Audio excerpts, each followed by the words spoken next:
మీ ఎలాంటి వ్యాపార ప్రకటనలకైనా వెంటనే మా ఛానల్ సంప్రదించండి. అందరికి నమస్కారం. నేను శిరీష. ఈరోజు మనతో పాటు ఉన్నారు ప్రముఖ ఆధ్యాత్మికవేత్త, జ్యోతిష్య పండితులు బ్రహ్మశ్రీ నందిబట్ల శ్రీహరి శర్మ గారు. గురుగారితో మాట్లాడదాం. గురుగారు నమస్కారం అండి. వాగర్థావివ సంపృక్తౌ వాగర్థ ప్రతిపత్తయే జగతః పితరౌ వందే పార్వతీ పరమేశ్వరౌ. ఆదిత్యాయ చ సోమాయ మంగళాయ బుధాయ చ గురు శుక్ర శనిభ్యశ్చ రాహవే కేతవే నమః. శృంగేరి జగద్గురు పీఠాధిపతులకి, కంచి పీఠాధిపతులకి నమస్కారములు తెలియజేసుకుంటూ కార్యక్రమాన్ని ప్రారంభిద్దాం. గురుగారు, చూస్తుండగానే 2025 సంవత్సరం అయిపోయింది. 2026 ఆంగ్ల నూతన సంవత్సరానికి వచ్చేసాం. ప్రతి ఒక్కరికి ఉంటుంది, మా రాశి వారికి ఎలా ఉంటుంది ఈ సంవత్సరం అంతా, ఎలాంటి జాగ్రత్తలు తీసుకోవాలని. సో ముఖ్యంగా చూసుకుంటే 2026లో ధనుసు రాశి వారికి ఎలా ఉండబోతుంది, ఎలాంటి జాగ్రత్తలు తీసుకోవాలో తెలియజేయండి గురుగారు. 2026వ సంవత్సరంలో ధనుస్సు రాశిలో జన్మించినటువంటి వారికి జనవరి 2026 నుంచి డిసెంబర్ 2026 వరకు ఏ విధంగా ఉండబోతుందో తెలుసుకునే ప్రయత్నం చేద్దాం. గమనించినట్లయితే ఈ యొక్క ధనుస్సు రాశి వారికి రాశ్యాధిపతి అయినటువంటి గురువు కొండంత అండ. కానీ ఈ గురువు దోబూచులాడుతున్నాడు. అంటే ఏంటి? కొంతకాలం యోగిస్తున్నాడు, కొంతకాలం అవయోగిస్తున్నాడు. కాబట్టి జాగ్రత్తలు పాటించాలి ఈ ధనుస్సు రాశి వారు. ఎలాగో ఈ ధనుసు రాశి వారికి అర్ధాష్టమ శనిదోష ప్రభావం ఉంది. కాబట్టి ఆ శనిదోషం ప్రభావం నుంచి బయటపడాలి. ఈ అర్ధాష్టమ శని దోషాన్ని తగ్గించే అధికారము, బలము ఈ గురువు దగ్గర ఉన్నాయి. కానీ ఈ గురువు కొంతకాలమే యోగిస్తున్నాడు. ఎందుకనంటే మార్చి 14వ తారీఖు వరకు ఈ గురువు వక్రీకరించినటువంటి కారణం చేత ఇటు షష్టమ భావ ఫలితాన్ని కూడా ఇస్తాడు. ఏం చెబుతున్నాడు? ఈ గురువు వక్రీకరించినటువంటి కారణం చేత మార్చి 14 వరకు ఈ ధనుస్సు రాశి వారు ఎలా ఉండాలి అనంటే బాగా కష్టపడాలి, చెమటోడ్చాలి, ఏ పని చేసినా విజయం అంత ఈజీ కాదు అనే విషయాన్ని మార్చి 14వ తారీఖు వరకు గ్రహించాలి. ఇక తదనంతరం మార్చి 14 నుంచి మే 31వ తారీఖు వరకు గురువు సప్తమ స్థానములో సంచరిస్తున్నటువంటి కారణం చేత ఈ మార్చి 14 వరకు పడినటువంటి కష్టానికి అధికమైనటువంటి శుభ ఫలితం ఈ మే 31వ తారీఖు మధ్య వరకు పొందుతారు. ఇక తదనంతరం జూన్ 1 నుంచి అక్టోబర్ 31వ తారీఖు వరకు అష్టమ రాశిలో సంచారం చేస్తున్న కారణం ఇది చాలా కీలకం. జూన్ 1 నుంచి అక్టోబర్ అంటే June, July, August, September, October 5 నెలల పాటు జాగ్రత్తలు పాటించండి. ఒకవైపు గురువు అవయోగాన్ని కలిగిస్తుంటే అదే సందర్భంలో శని కూడా యోగిస్తున్నాడు. ఎలా శని యోగిస్తాడో తెలుసుకుందాం. ఈ అష్టమ గురు ప్రభావం చేత మీది అనుకున్నటువంటి వస్తువు కానీ వ్యక్తి కానీ మీ నుంచి దూరం అవుతారు. అది గృహము కావచ్చు, వాహనం కావచ్చు, మీరు దాచుకున్న సొమ్ము కావచ్చు, మీరు నమ్ముకున్న, మీరు ప్రేమించిన వ్యక్తి కావచ్చు. ఈ మధ్యకాలంలో ఈ సంబంధించినటువంటి జూన్ 1వ తారీఖు నుంచి అక్టోబర్ 31వ తారీఖు వరకు దూరం అయ్యే అవకాశం ఉంది. కాబట్టి దైవానుగ్రహాన్ని పొందే ప్రయత్నం చేయండి. ఇక తదనంతరం లాస్ట్ 2 నెలలు నవంబర్, డిసెంబర్ నవమ రాశి సంచార ప్రభావం ఇది అనుకూలంగా ఉంటుంది. మొత్తంగా చూసుకున్నట్లయితే 5 నెలలు అనుకూలం లేదు. ఆఖరి 2 నెలలు మార్చి 15 నుంచి మే వరకు 2.5 నెలలు, 4.5 నెలలు, మొదటి 2.5 నెలలు మిశ్రమం కలిపి దాదాపుగా ఒక 7 నెలలు మంచిగా, 5 నెలలు అశుభంగా ఈ యొక్క ధనుస్సు రాశిలో జన్మించిన వారికి కలుగుతుంది. ఇక శని కూడా జూలై 26 వరకు అర్ధాష్టమ శని దోష ప్రభావాన్ని కలిగిస్తూ జూలై 26 నుంచి వక్రగతి ఉన్నటువంటి కారణం చేత రాహుతో చేరి ఉండి అర్ధాష్టమ శని దోషము కంటే మించిన యోగాన్ని కలగచేస్తున్నాడు. ఈ యోగము గురువు ఇచ్చేటువంటి అశుభాన్ని తగ్గిస్తుంది అనే విషయాన్ని వీక్షించేటువంటి ధనుస్సు రాశిలో జన్మించినటువంటి వారు గమనించాలి. ఇక గమనించుకున్నట్లయితే విద్య, ముఖ్యంగా ఈ యొక్క ధనుస్సు రాశిలో జన్మించినటువంటి వారు బాగా కష్టపడాలి. 100 మార్కులు రావాలి అనంటే 150% కష్టపడితే 100 మార్కులు వస్తాయి. నేను 100% కష్టపడ్డాను, నాకెందుకు ఈ 60-70 మార్కులు వచ్చాయని బాధపడేదానికంటే అనుకున్న చేసిన దానికంటే ఎక్కువగానే కష్టపడితే విద్యార్థులు మంచి ఉత్తీర్ణత శాతంతో ఫలితం పొందుతారు. ఈ కష్టం యొక్క ఫలితం ఏదైతే ఉందో మే మంత్ వరకు జరిగేటువంటి పోటీ పరీక్షలలో ఆ ఫలితము మీకు చూపిస్తుంది. అద్భుతమైన ప్రగతి ఉంటుంది. ఇక విదేశీయానము, విదేశీ విద్యకి మాత్రం కాస్త అనుకూలంగా లేదు. ఎప్పుడు? జూన్ నుంచి జూలై వరకు, ఆ 2 నెలలు. జూలై తర్వాత అష్టమ గురువు అయినప్పటికీ కూడా రాహు యొక్క ప్రభావము, శని యొక్క ప్రభావం చేత విదేశీ యానానికి ఆగస్టు, సెప్టెంబర్, అక్టోబర్, నవంబర్ ఈ 4 నెలలు మీకు అనుకూలంగా ఉంటుంది. అందులో సందేహమే లేదు. ఇక గమనించుకున్నట్లయితే ఈ యొక్క శని ప్రభావము అర్ధాష్టమ శని జూలై 26 వరకు, తదనంతరం ఈ యొక్క శని కూడా యోగిస్తున్నాడు. విద్యాపరంగా చెప్పుకున్నాం. ఉద్యోగం అనేటువంటి విషయం గురించి మనం ముందు తెలియచేసుకుందాం. ఎందుకంటే దీనికి సవివరమైనటువంటి టైం బీయింగ్ అనేటువంటిది కావాలి. అంటే ఏంటి?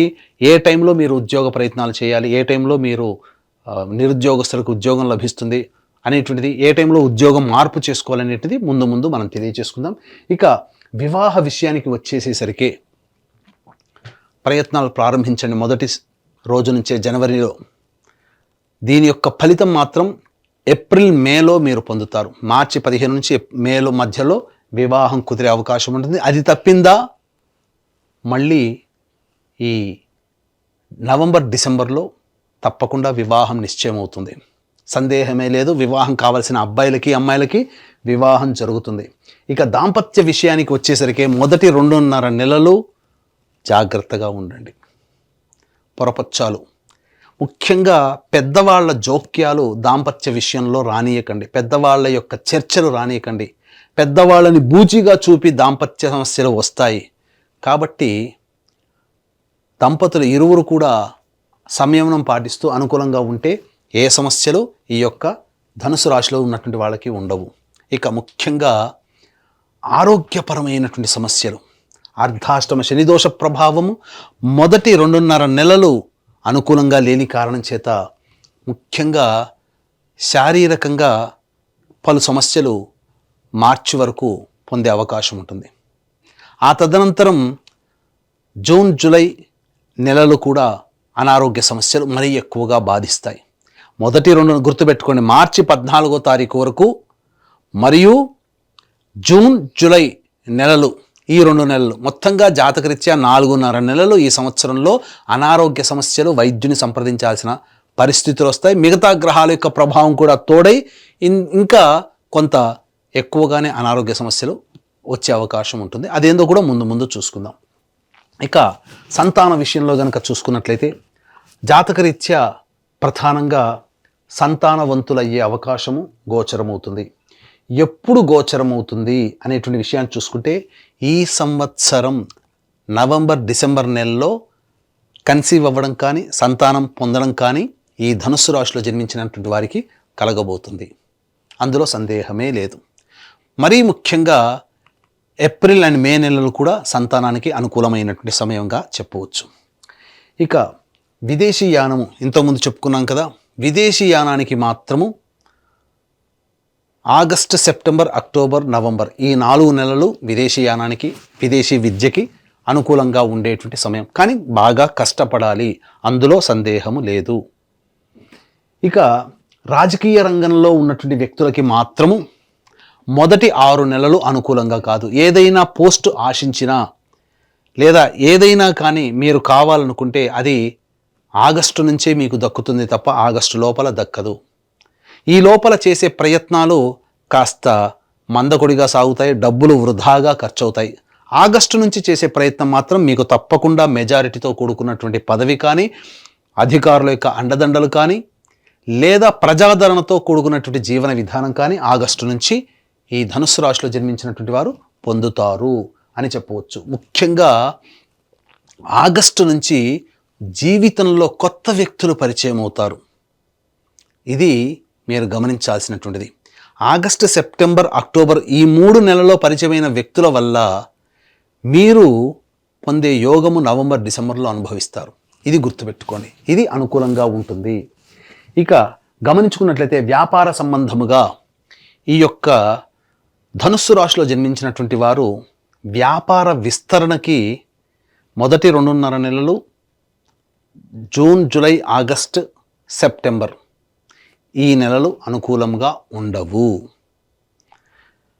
కాబట్టి ఏదైనా వ్యాపార విస్తరణ కానీ కొత్త వ్యాపారం ప్రారంభించాలంటే దగ్గరలోని మంచి ఉపాసనా పరులైనటువంటి జ్యోతిష పండితులను సంప్రదించి వారి సలహాలు సూచనలు పాటించి మీరు నిర్ణయం తీసుకోండి. అది కూడా ఏప్రిల్, మే నెలల్లో, నవంబర్, డిసెంబర్ నెలలో మీకు చాలా అనుకూలంగా ఉండేటువంటి సమయం.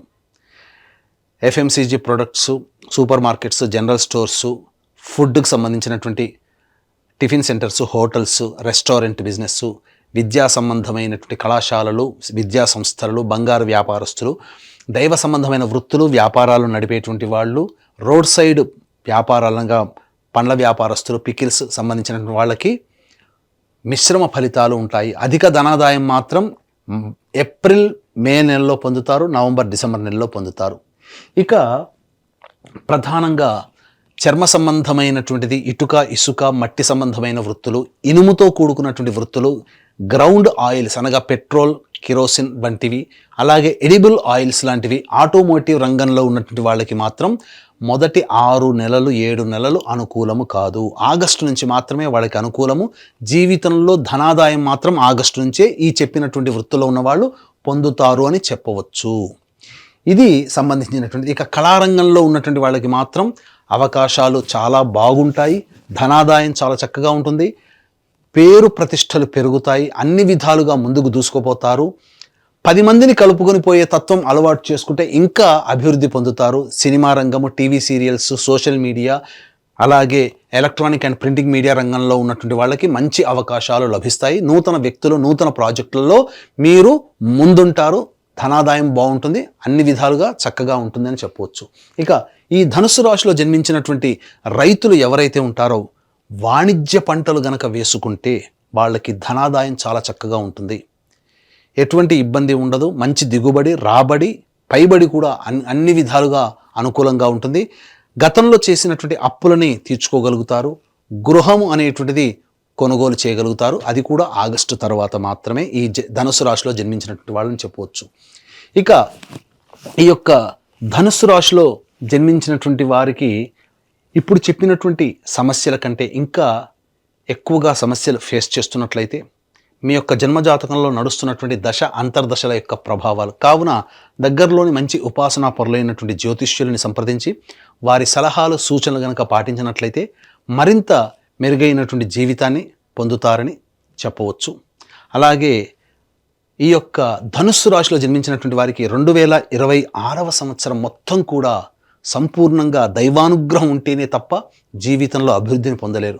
ఇట్టి దైవానుగ్రహం అందరికీ అందించాలనేటువంటి ఒక సదుద్దేశంతో మన పీఠం ఆధ్వర్యంలో ప్రతి నెల ఒక పుణ్యక్షేత్రంలో ఒక పర్వదినం రోజున మీ జాతకరీత్యా కలుగు అన్ని రకాల సమస్యల పరిష్కారానికి సర్వదోష నివారణ పూజలు, హోమాలు జరిపించడం జరుగుతుంది. వీడియోలు కూడా మీకు పంపించడం జరుగుతుంది. కాబట్టి అనారోగ్యానికి మృత్యుంజయ హోమము, నవగ్రహాలకు అనుగ్రహం నవగ్రహ హోమము, అలాగే ఆర్థిక బాధలు, దాంపత్య సమస్యలకి లక్ష్మీ హోమము, శత్రుబాధలు, కోర్టు సమస్యలకి సుదర్శన మూలమంత్ర హోమాలు, ఇలా దాదాపు 21 రకాల హోమాలు చేయించడం జరుగుతుంది. స్క్రీన్పై కనిపిస్తున్న నెంబర్కి కాంటాక్ట్ చేసి మీ గోత్రనామాదులు నమోదు చేసుకోవచ్చు. ఇక మనం చెప్పేటువంటి ప్రతి విషయంలో కూడా ఒక కొత్త అధ్యాయానికి నాంది పలికాం. ఫేస్బుక్, ఇన్స్టా, యూట్యూబ్ అనేటువంటిది సంకల్ప మందిర్ అనేటువంటిది పేరుతో మీ ముందుకు రావడం జరుగుతుంది. కాబట్టి దాన్ని మీరు ఫాలో కనుక అయ్యారంటే అన్ని విషయాలు మీకు ముందు అందరికంటే ముందు మీకు తెలియపరచడం జరుగుతుంది.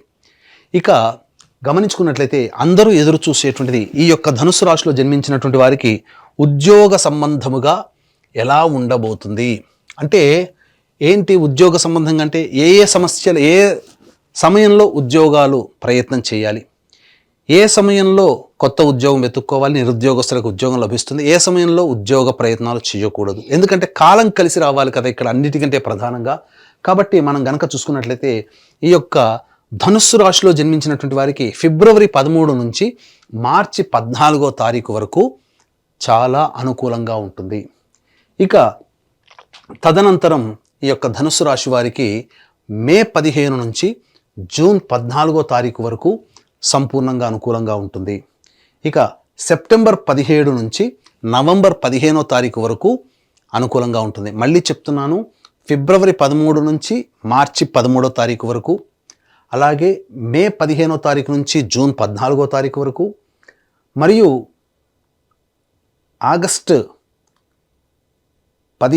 సెప్టెంబర్ 17వ తారీఖు నుంచి నవంబర్ 15వ తారీఖు వరకు, సెప్టెంబర్ 17 నుంచి నవంబర్ 15వ తారీఖు వరకు సంపూర్ణముగా ఉద్యోగ ప్రయత్నాలు, నిరుద్యోగస్తులకి ఉద్యోగము, ఆల్రెడీ ఉద్యోగం చేస్తున్న వాళ్ళకి ప్రమోషను లేదా కొత్త సంస్థల్లో ప్రయత్నము. ఈ సమయం తప్ప మిగతా సమయంలో ప్రయత్నం చేస్తే ఆశించి భంగపడక తప్పదు. పైగా ఎక్కువగా సమస్యలు ఫేస్ చేయాల్సినటువంటి పరిస్థితి. ఇక ఈ యొక్క ధనుస్సు రాశిలో జన్మించినటువంటి వారికి మొదటి మార్చి నెల వరకు కూడా ప్రధానంగా గురువు అనుకూలంగా లేడు. కానీ కుజగ్రహ అనుకూల ప్రభావం వలన మొండితనము, పట్టుదల గనక ఉంటే విజయం మీదే అవుతుంది, ఇందులో సందేహం లేదు. ఇక ఈ ఏప్రిల్ నెల మాత్రం వాహనాన్ని నడిపేటప్పుడు జాగ్రత్తలు పాటించండి. ఎందుకంటే వాహన ప్రమాదాలు జరిగే అవకాశము, తల్లిగారి ఆరోగ్యం పట్ల శ్రద్ధ వహించాల్సినటువంటి పరిస్థితి. ఇక మే 1 నుంచి జూన్ 19వ తారీఖు వరకు వృధా కాలయాపన, సంతానపరంగా చిక్కులు, సమస్యలు, ఖర్చులు, నష్టాలు ఎక్కువగా ఉంటాయి. ఇక జూన్ 20 నుంచి ఆగస్టు 1వ తారీఖు వరకు ఇది చాలా అనుకూలంగా ఉండేటువంటి సమయం. ఈ సమయంలో అన్ని విధాలుగా బాగుంటుంది. ముందుగా ధైర్యంతో అన్నిట్లో కూడాను మీరు విజయాన్ని పొందుతారు. ఇక ఆగస్టు 2వ తారీఖు నుంచి సెప్టెంబర్ 17వ తారీఖు వరకు వ్యాపార భాగస్వామి, జీవిత భాగస్వాముల మధ్య పొరపచ్చలు లేదా ఎవరితో కలిసి పనిచేసినా వాళ్ళతో వాగ్వివాదాలు జరిగే అవకాశం ఉంటుంది. ఆగస్టు 2 నుంచి సెప్టెంబర్ 17వ తారీఖు వరకు కూడా, సెప్టెంబర్ 18 నుంచి నవంబర్ 11వ తారీఖు వరకు కూడా ఆరోగ్యం పట్ల శ్రద్ధ వహించాలి. వైద్యుని సంప్రదించే అవకాశం కానీ, లేకపోతే శస్త్రచికిత్సలు జరిగే అవకాశం కానీ ఉంటుంది. నవంబర్ 12 నుంచి డిసెంబర్ వరకు కూడా న్యాయ సంబంధమైనటువంటి పోరాటాలు, ప్రభుత్వానికి పన్నులు కట్టడం కానీ, కోర్టు సమస్యలు కానీ ఎదుర్కొనే అవకాశం ఈ యొక్క ధనుసు రాశిలో వారికి ఉంటుంది. తర్వాత చెప్పొచ్చేది ఏమిటంటే శుభ అశుభ మిశ్రమ ఫలితాలు ఈ యొక్క ధనుసు రాశిలో జన్మించినటువంటి వారు పొందుతారు. కావున దైవానుగ్రహం తప్పనిసరి. ఇట్టి దైవానుగ్రహం పొందడం కోసమే మన పీఠం ఆధ్వర్యంలో జరిగే సర్వదోష నివారణ పూజలు 2026 సంవత్సరం మొత్తం చేయించడం జరుగుతుంది. వాటిలో మీ గోత్రనామాదులు నమోదు చేసుకోవచ్చు. లేదా మీకు జాతకరీత్యా వచ్చేటువంటి సమస్యల పరిష్కారం కోసం ప్రతిరోజు కూడా సుబ్రహ్మణ్య భుజంగ స్తోత్ర పారాయణం, కాలభైరవాష్టక పారాయణం రోజుకి 3 సార్లు పఠించండి. అన్ని సమస్యలు తీరిపోతాయి అని చెప్పవచ్చు. గురుగారు, మొత్తం మీద ధనుసు రాశి వారికి 2026లో ఎలా ఉండబోతుంది, ఎలాంటి జాగ్రత్తలు తీసుకోవాలో తెలియజేసినందుకు ధన్యవాదాలండి. ఈ వీడియో కనుక మీకు నచ్చినట్లయితే లైక్ చేయండి, షేర్ చేయండి, సబ్స్క్రైబ్ చేయండి. మీ విలువైన కామెంట్ని పొందుపరచండి. సర్వం శ్రీ ఉమామహేశ్వర పరబ్రహ్మార్పణమస్తు.